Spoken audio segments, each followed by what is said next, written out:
In today's class, we will be studying about themes of research applications. Research application is a field of scientific study where the research seeks to solve practical problems. Okay, I already told you about how psychologists conduct researches. The researches that psychologists conduct can be applied into the practical field. So there are 5 themes that we are going to study. So just see what are those 5 themes, and if you have any questions and queries, you can ask after the class. So let us start.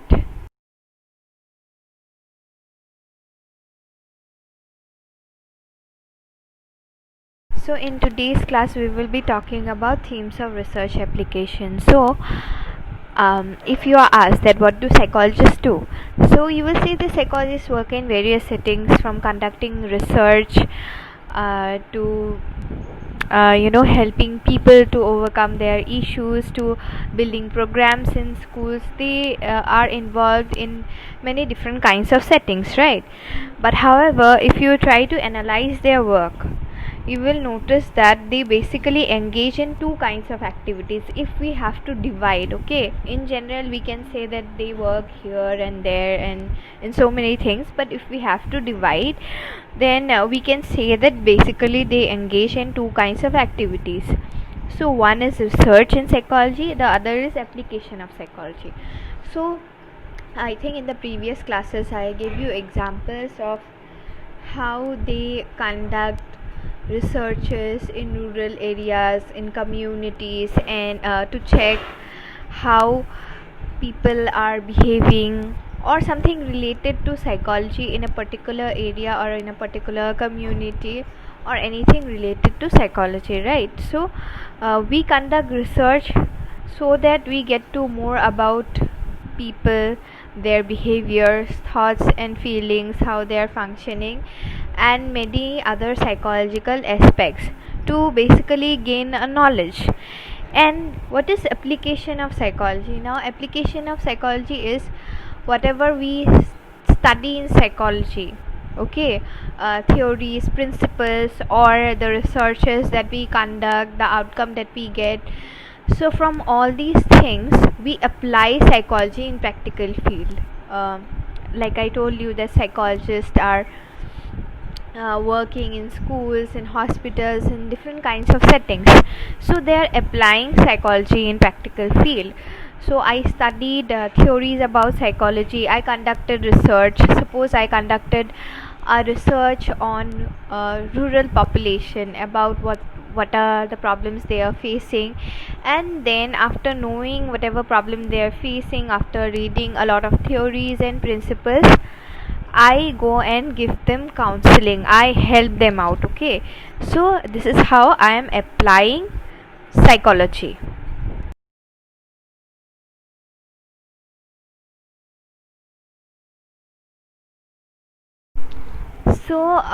Now let us talk about themes in research and application of psychology.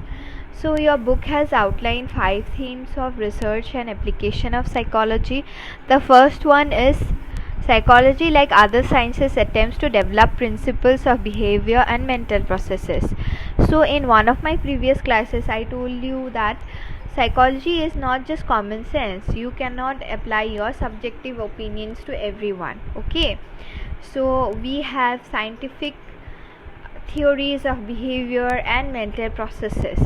These are objective in nature.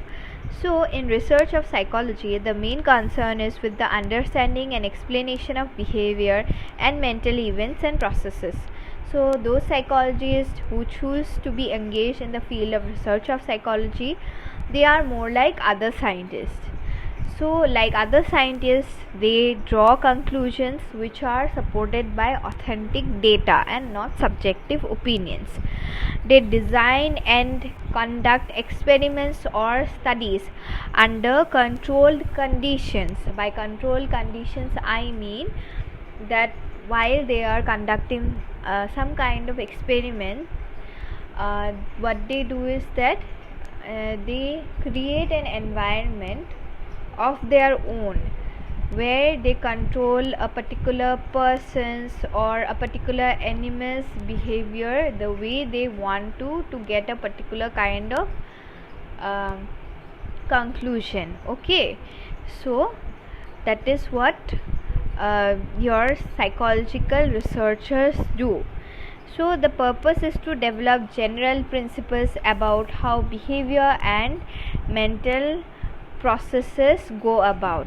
Okay, so the conclusion drawn out of these kind of researches can be applied universally. Like I already said, that it's not your subjective opinions, but it's objective in nature, so it can be applied universally.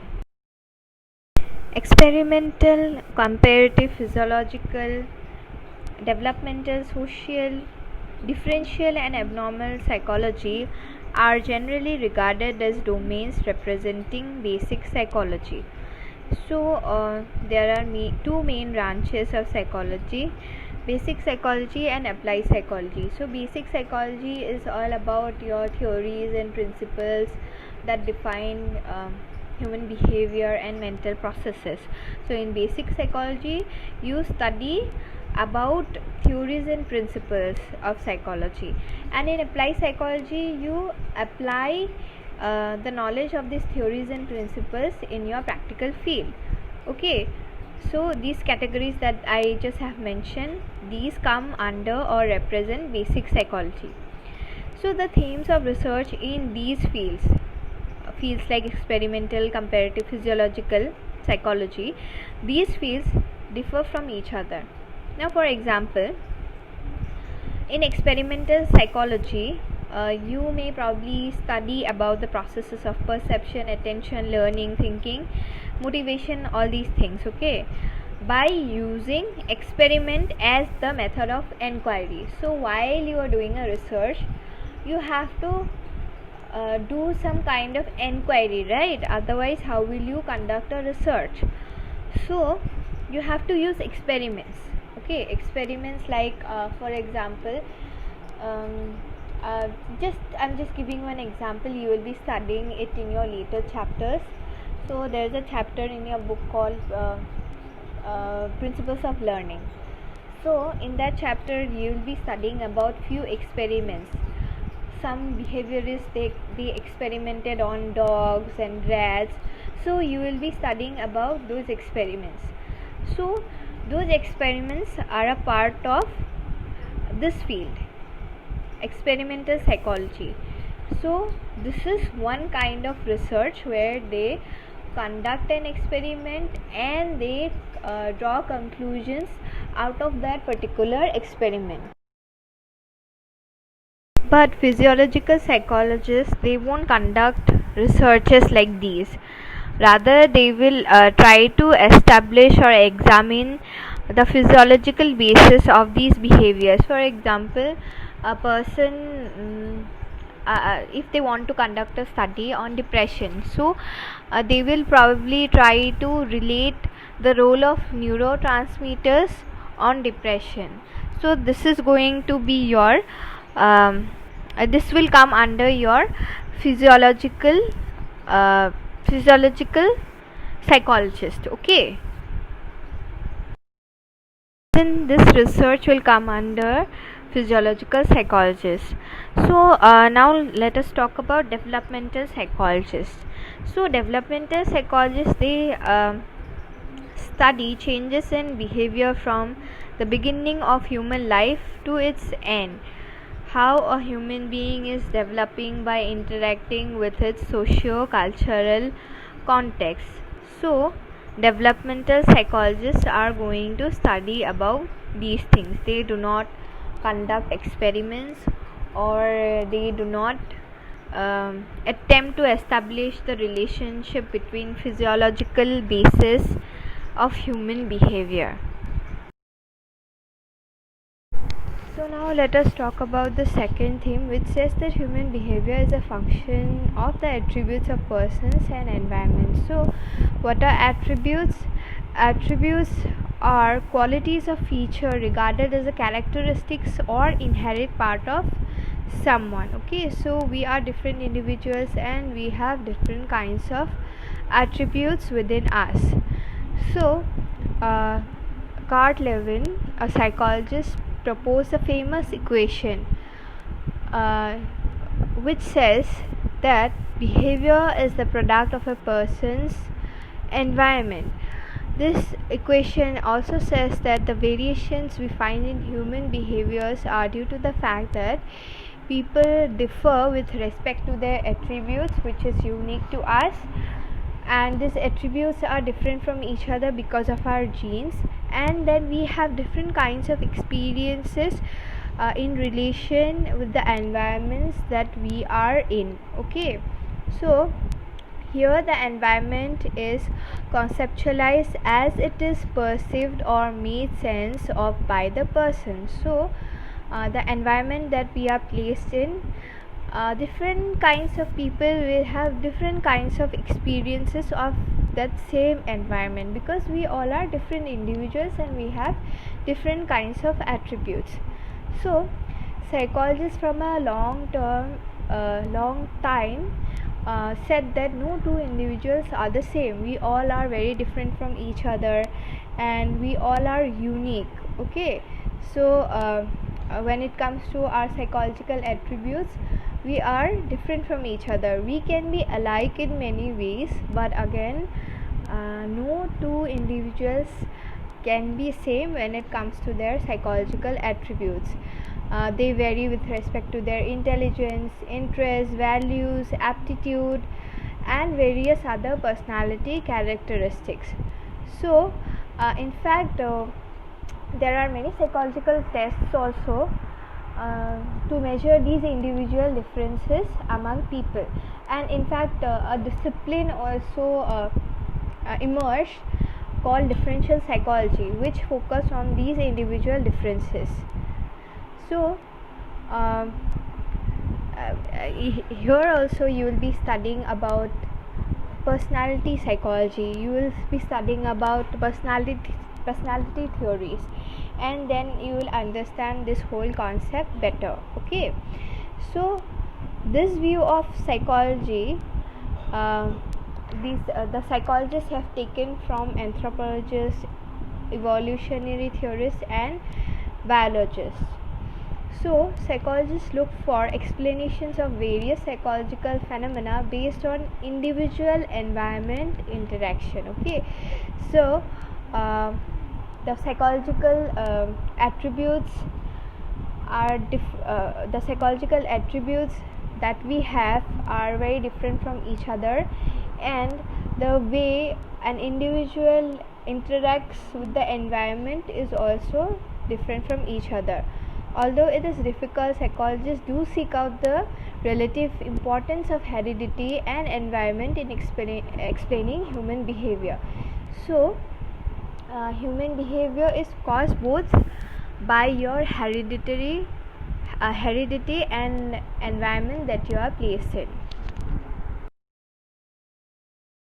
So the third theme says that human behavior is caused. So most psychologists believe that all human behavior can be explained in terms of causes which are internal, like your personal attributes, or external, like something whatever is happening in your environment. Okay, so causes can be internal or external. So causes are really important to understand behavior, because causes exist, so does behavior. But again these are not linear, as in one particular behavior will not have just one cause, it can have many causes. Like for example, if we take one example, a child is throwing tantrums in the market. Maybe the child is hungry at that point of time. Okay, or there can be other reasons as well. At that point of time, maybe the child is hungry, and maybe at home also the child is not treated well, he or she may be neglected. So it's not necessary that there will be only one fixed reason. There can be many several reasons. Now if we take example of stress, like if you are having exam stress, then maybe because you didn't study well before, that can be a reason. Or maybe something is going on, maybe someone is disturbing you at home while you are studying, so that can also add to your stress. So there is not always one cause for a particular behavior. Okay, so psychologists say that um, there can be many variables to explain one particular behavior. Okay, so one particular behavior may be caused by uh, one particular reason, and that particular behavior can be caused by another reason. So there can be a cycle or a chain of behaviors and causes related to each other. The fourth theme says that understanding of human behavior is culturally constructed. So, this theme has surfaced recently, and there are psychologists who believe that most psychological theories and models are Euro American in nature and therefore do not help us in understanding behaviors in other cultural settings. So, I already told you that Indian psychologists are trying to indigenize psychology, because culturally we are different from European countries, American countries. For example, Americans, they have more an individualistic society, but ours is a collective society. Like for example, just a small example, if you take in America, once you are 18 years of age, you have to go out of your homes and then do your own thing. And even if you are living with your parents, then you have to pay the rent. So, and there they think from the perspective of an individual more rather than a family. But obviously they have family bondings and everything, but still this is how their society is. But here in India, if you see, even an adult lives with his or her parents, and we have to think everything from the perspective of family. So ours is considered a collective society and theirs is considered an individualistic society. So culturally we are very different from each other, right? So the thing is that since we are culturally different from each other, so psychologically also we will be different from each other. So uh, those psychological theories are those Euro-American psychological theories, we cannot say that they are universal, because their culture is completely different from our culture. So psychologists from Asia, Africa and Latin America have been critical of Euro-American approaches, which are propagated as universal. So like I already mentioned to you, that our societies are different from their societies, so our culture is different from their one. So their psychological principles and their psychological theories cannot really fit into our context. Okay, and then some similar critique is made by feminists who argue that psychology offers a male perspective and ignores the perspective of women. So they say that we have to look from the perspective of women as well, because psychological theories are man centered. Okay, so feminist theories argue about these things. So the last theme says that human behavior can be controlled and modified through application of psychological principles. So this is very true. Being a counselor, being a therapist, I can say that yes, we can apply psychological principles to modify someone's behavior. Okay, for example, I'll give you some practical examples. So a person is going through exam stress. So if I give that person counseling, if I change the way that person is thinking and apply certain kinds of psychological principle to modify his or her thinking, and if I modify the way he or she is thinking, then I will be able to modify his or her behavior. Okay, but that doesn't mean that I will be controlling the person, but rather I would say that I will be empowering that person. So yes, this is how psychological principles can modify human behavior. Okay, so that's why people in depression or suffering from other mental illnesses, they go to therapists to get treated, and that's how their behaviors are also modified. So you can see that psychologists are appointed everywhere. In my previous class, I mentioned about how psychologists are appointed in various fields. So whether it's industrial or organizational settings, clinical services, education, environment, health, community development, and many more. So psychologists are appointed everywhere because psychology, the application of psychology can actually modify a person's behavior. Now for example, in one organization, suppose in some multinational company, if people are not able to work in a group, so a psychologist can help to modify their behavior so that they can build group cohesiveness, and they can work together to build their productivity.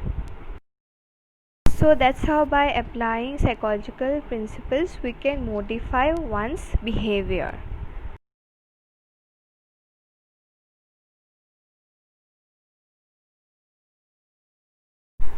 So now let us talk about basic versus applied psychology. So basic and applied psychology are interconnected with each other. So basic psychology is all about psychological principles and theories, and applied psychology uses these theories and principles of psychology to apply in practical field.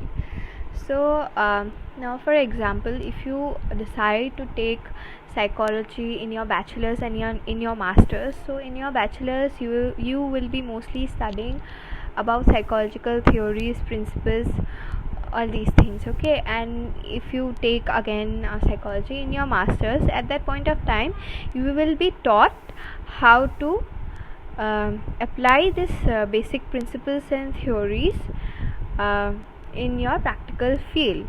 So you will learn how you will help a person in your masters. How will you be able to help a person to modify his or her behavior through psychological principles? Okay, you will be able to apply your knowledge into practical field. So that is your applied psychology. So many master degrees, they are referred to as applied psychology, because you can apply that field of psychology in your practice. Okay, so applied psychology is all about application of psychology into the practical field. So now research is an integral part of those fields of psychology that are mainly characterized by or subsumed under the category of application, as in applied psychology. But due to the increasing demands of psychology in different settings, many fields which were regarded primarily as research oriented in previous decades have also gradually turned into application oriented. So what used to happen in previous decade is that if we want to conduct a research on a community or area or any psychological theories or principles, so those were just kept in your books, as in like those were not really applied. But the thing is that now we have so much demand of psychology in every field. So if we are doing a particular research, we have to keep this thing in mind, that how are we going to apply the results of those research into practical field. Okay, so if we are conducting a research on depression in a particular community, so we have to keep in mind that we have to apply the knowledge of this particular research work in the practical field. So we can say that now researchers are more application oriented, like we can apply the knowledge of those research into practical field. So thus we can say that there is seemingly no fundamental difference between research and application of psychology nowadays, because whatever research we do, we have to make sure that those can be applied. Okay, so we cannot say that there is a vast difference between two, because if you are studying about psychological principles, if you are studying about psychological theories, then you are studying it to apply only into the practical field.